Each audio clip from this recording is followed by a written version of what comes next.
আজই চূড়ান্ত গেজেট প্রকাশ। প্রধানমন্ত্রীর স্বাক্ষরে ২ ধাপে বেতন বৃদ্ধি হলেও প্রথম ধাপের ১০০% বেসিক নির্ধারণ ঘোষণা। তারেক রহমান এই বিষয়ে যা বললেন। অবশেষে আজ প্রধানমন্ত্রীর কার্যালয় থেকে আসা সাম্প্রতিক নির্দেশনায় দীর্ঘদিনের প্রেক্ষিত বেতন কাঠামো পুনর্নির্ধারণের বিষয়টি সরকারিভাবে নিশ্চিত করা হয়েছে। এই নতুন সিদ্ধান্তের ফলে দেশের প্রশাসনিক ও দাপ্তরিক কর্মকাণ্ডে এক নতুন গতি সঞ্চারিত হবে বলে আশা করা হচ্ছে। বেতন বৃদ্ধির এই প্রক্রিয়াটি মূলত ২টি সুনির্দিষ্ট ধাপে সম্পন্ন করার রূপরেখা তৈরি করা হয়েছিল। প্রথম ধাপে কর্মীদের জীবনযাত্রার মান উন্নয়নে প্রয়োজনীয় সমন্বয় এবং দ্বিতীয় ধাপে দীর্ঘমেয়াদী আর্থিক সুবিধার বিষয়টি অন্তর্ভুক্ত ছিল। তবে সাম্প্রতিক পরিস্থিতির আলোকে সাধারণ কর্মচারীদের প্রত্যাশাকে সর্বোচ্চ গুরুত্ব দিয়ে পুরো পরিকল্পনায় ব্যাপক পরিবর্তন আনা হয়েছে। উপাধ্যক্ষ তারেক রহমান এই বেতন কাঠামোর বিষয়ে এক যুগান্তকারী ঘোষণা দিয়েছেন। তিনি স্পষ্ট করেছেন যে কোনো ধাপে ভাগ না করে প্রথম ধাপেই ১০০% বেসিক বৃদ্ধির সিদ্ধান্ত নেওয়া হয়েছে। তার এই ঘোষণা সরকারি কর্মচারীদের মধ্যে ব্যাপক উৎসাহ সৃষ্টি করেছে এবং দীর্ঘদিন ধরে চলে আসা অনিশ্চয়তার অবসান ঘটিয়েছে। এই সিদ্ধান্তের নেপথ্যে কাজ করছে গতকাল সংসদ অধিবেশনের পরবর্তী সময়ে অনুষ্ঠিত একটি অত্যন্ত গুরুত্বপূর্ণ বৈঠক। বৈঠকে ঊর্ধ্বতন নীতি নির্ধারক ও প্রতিনিধিরা উপস্থিত ছিলেন।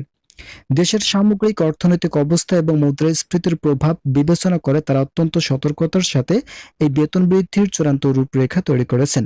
যারা যারা এখন আমাদের এই চ্যানেলের নতুন সদস্য আছেন তারা পরবর্তী আপডেট পেতে চ্যানেলটি সাবস্ক্রাইব করুন।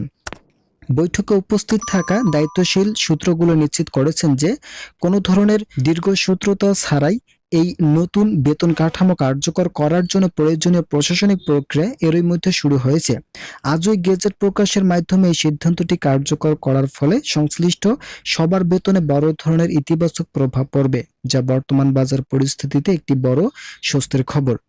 সামগ্রিক এই সিদ্ধান্তটি মূলত সরকারি কর্মচারীদের কর্মস্পৃহা বৃদ্ধি এবং তাদের সামগ্রিক মর্যাদা সুসংহত করার লক্ষ্যে নেওয়া হয়েছে। প্রধানমন্ত্রীর স্বাক্ষর সম্মিলিত এই চূড়ান্ত গেজেট এখন কেবল একটি দাপ্তরিক নথি নয়, বরং লাখো লাখো সরকারি চাকরিজীবীদের আস্থার প্রতীক হিসেবে বিবেচিত হচ্ছে। এটি বাস্তবায়নের মধ্য দিয়ে দেশের সরকারি খাতে এক নতুন যুগের পদধ্বনি স্পষ্ট হয়ে উঠেছে। ১০০% বেসিক বৃদ্ধির এই সাহসী সিদ্ধান্ত প্রশাসনিক কার্যক্রমে আমূল পরিবর্তনের ইঙ্গিত বহন করছে।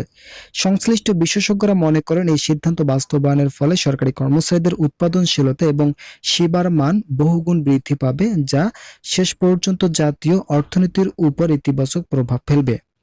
অর্থ মন্ত্রণালয়ের একটি নির্ভরযোগ্য সূত্র থেকে জানা গেছে, বেসিক বৃত্তির পাশাপাশি অন্যান্য ভাতাদের বিষয়টি অত্যন্ত সতর্কতার সাথে পুনর্মূল্যায়ন করা হচ্ছে। এর ফলে সরকারি কর্মচারীদের দীর্ঘদিনের প্রত্যাশার প্রতিফলন ঘটবে এবং পরিবার পরিকল্পনার ক্ষেত্রে তারা অধিকতর আর্থিক স্বাধীনতা ভোগ করতে পারবেন।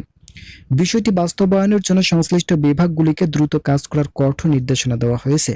আপনারা যারা যারা এখন আমাদের এই চ্যানেলের নতুন সদস্য আছেন তারা পরবর্তী আপডেট পেতে চ্যানেলটি সাবস্ক্রাইব করুন। তারেক রহমানের এই ঘোষণা বাস্তবায়নে মাঠ পর্যায়েও প্রস্তুতির কাজ শুরু হয়েছে। বেতন নির্ধারণের এই নতুন পদ্ধতি অত্যন্ত স্বচ্ছ রাখা হয়েছে, যাতে কোনো ধরনের জটিলতা তৈরি না হয়। গেজেট প্রকাশের পরপরই প্রতিটি মন্ত্রণালয় এবং অধিদপ্তরে এ সংক্রান্ত পরিপত্র পৌঁছে দেওয়ার কাজ শুরু হয়েছে, যাতে পরবর্তী মাসে বেতনের নতুন স্কেলে উত্তোলন করা সম্ভব হয়। এই বেতন বৃদ্ধিকে ঘিরে কেবল সরকারি চাকরিজীবীরাই নন, বরং সংশ্লিষ্ট পরিবারের সদস্যদের মাঝেও স্বস্তির পরিবেশ বিরাজ করছে। ক্রমবর্ধমান মূল্যস্ফীতির সাথে সামঞ্জস্য রেখে এই ধরনের সিদ্ধান্ত বর্তমান সময়ে সময়োপযোগী এবং যৌক্তিক বলে মনে করছেন অর্থনীতিবিদরা। তারা বলছেন, মানুষের ক্রয় ক্ষমতা বৃদ্ধি পেলে অভ্যন্তরীণ বাজারেও এর ইতিবাচক প্রতিফলন দেখা যাবে। বৈঠকে গৃহীত সিদ্ধান্ত অনুযায়ী এই বেতন কাঠামোর সুবিধার বাইরে কেউ থাকবে না। এর আওতায় উচ্চপদস্থ কর্মকর্তা থেকে শুরু করে তৃণমূল পর্যায়ের কর্মচারী পর্যন্ত সবাই সমানভাবে লাভবান হবেন।